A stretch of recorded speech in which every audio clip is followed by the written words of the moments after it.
সরকার যদি আগামী দিন রংপুরের আমাদের এই সমাবেশ করতে না দেওয়া হয়, তাহলে এই বাংলার বুকে আবার শুরু হয়ে যাবে খেলা। আবার মরতে শিখবো এবং মারতেও শিখবো।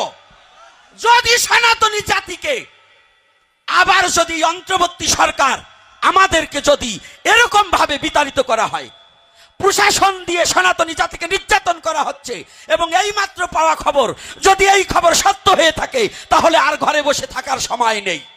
চলো সবাই মাঠে নেমে যাব। যার যা আছে, যদি সনাতনীর আত্মরক্ষার্থে যার যা আছে মাঠে নামিয়ে ঝাঁপিয়ে পড়বো। আর বিশ্ব জেনে যাবে যে বাংলাদেশে সনাতনী জাতির প্রতি কত অত্যাচার, নিপীড়ন এবং যন্ত্রণা।